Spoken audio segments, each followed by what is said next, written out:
Juanito Mulia III, son of Justice Secretary Boying Remulla, gets acquitted of illegal drug possession. The decision comes less than 3 months after the filing of the case. The National Telecommunications Commission sees the country beating the April deadline for SIM card registrations. As of now, only about 8% of total subscribers in the Philippines have been registered. And in sports, the Bay Area Dragons pounced back in Game 4 of the PBA Commissioner's Cup Finals after downing Barangay Ginebra to take the series back to square one.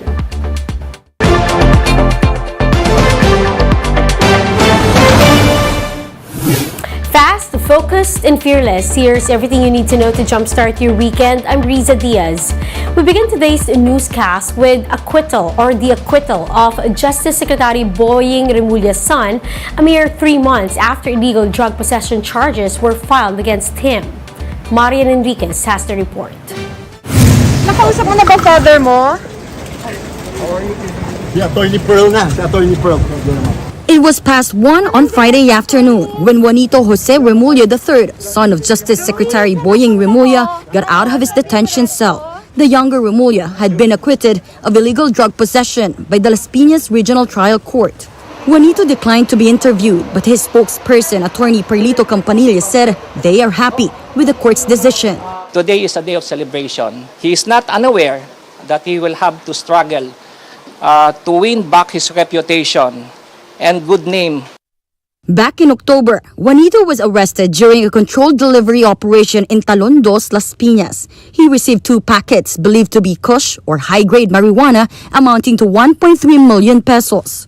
According to the 34-page decision, the court said that there were lapses in legal procedure under the Comprehensive Dangerous Drugs Act. The court also ruled that there was no animus possendi or the intent to possess the parcel and its contents.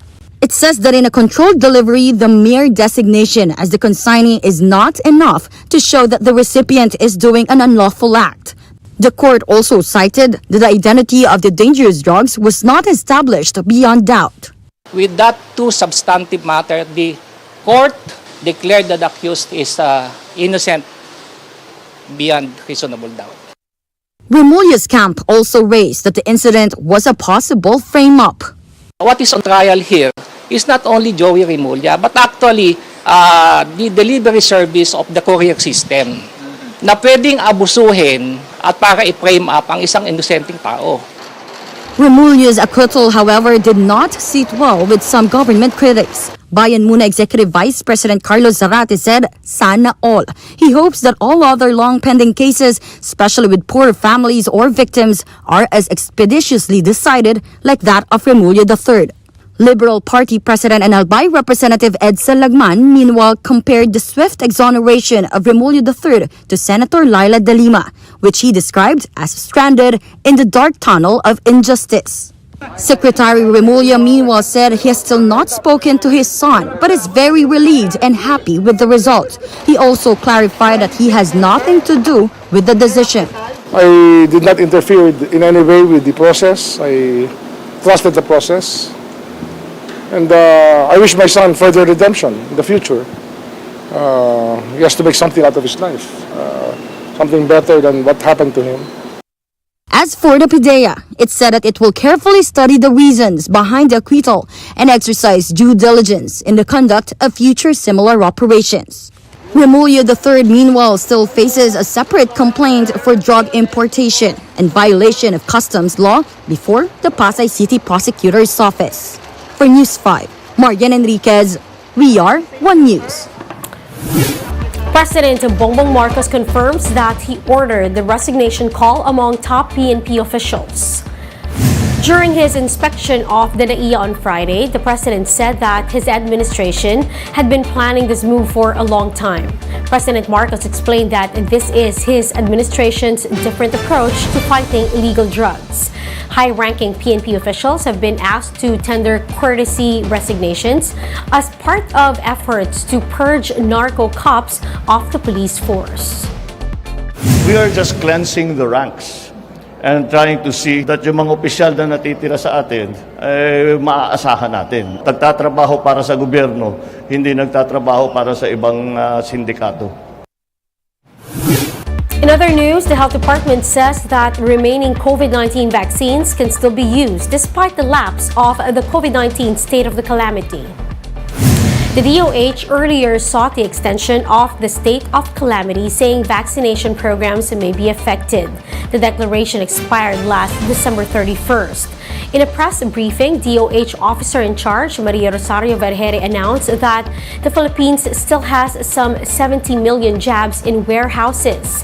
She said that these vaccines can still be used since their emergency use authorization is still valid.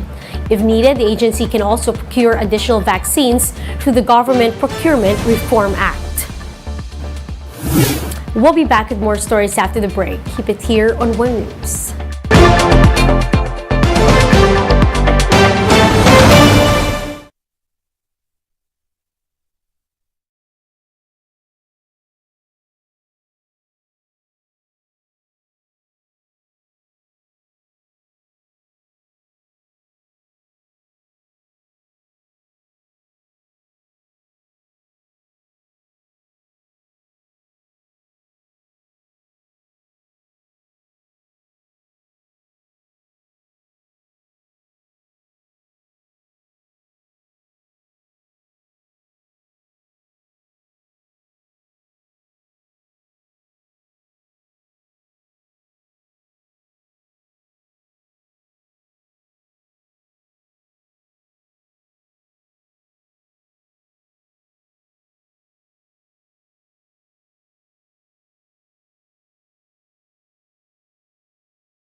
You're still watching One News Now. I'm Riza Diaz. Only 8% of mobile subscribers have had their SIM cards registered, but the National Telecommunications Commission remains confident that it can complete SIM registrations before the April deadline. Jera De La Peña with the report. More and more Filipinos are having their SIM cards registered since it started last month. One of them is Ray, who attempted to register his SIM card 2 days into the registration period. Though his registration was successful, Ray found the process quite difficult. Pahirapan kasi nandun ka na sa magpipicture ka sa ID mo or magsiselfie ka. Naglo-loading siya, tapos babalik siya sa number 1 naman, hingi ka naman ng OTP. Oo, tapos ganun, pabalik-balik. Nainip ako, try ko naman kinabukasan. Ayun, okay na siya kinabukasan. The National Telecommunications Commission, or the NTC, has already recorded 14 million successful registrations. This comprises about 8% of the 169 million mobile subscribers in the country. The three telcos said that they have addressed connectivity issues raised by subscribers by optimizing their platforms and doing enhancements to make the process easier and seamless. We are satisfied naman po on how the telcos are handling the SIM registration as well as yung enhancement nila sa system after the first few days of the registration po. But for users who are not tech savvy, this is not enough. One of them is Zenith, who admits that she had to ask for another person's help in registering her SIM. Ang hirap kasi pindot-pindutin yan eh. The NTC, however, warns users like Zenith to avoid asking help from just anyone. Scammers are reportedly offering assistance for registration, of course, for a fee. Authorities say this may end up in identity theft. That's why telcos have started putting up kiosks and help desks to assist subscribers for free. Libre po ang pag-register at libre din ang tulong na ibinibigay ng smart stores, ng mga booths and touch. The NTC is confident that all mobile subscribers in the country will be able to complete the registration of their SIM cards before the April 25 deadline. The NTC and the telcos are also in talks with local government units to assist subscribers in far-flung areas. For News 5, Gerard De La Peña, We Are One News.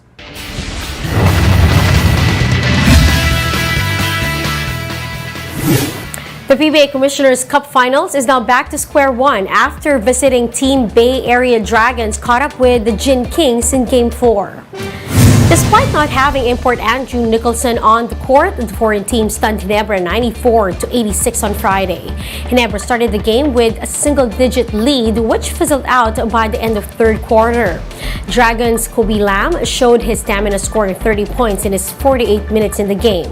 Game 5 is scheduled tomorrow at 5:45 p.m. And those are the top stories of the hour. Join us later at 9 in the morning as we continue to monitor the day's biggest stories. You can also catch One News on Signal Play app. Register for a free account now at www.signalplay.com and stream One News live anytime, anywhere. I'm Riza Diaz. We are One News.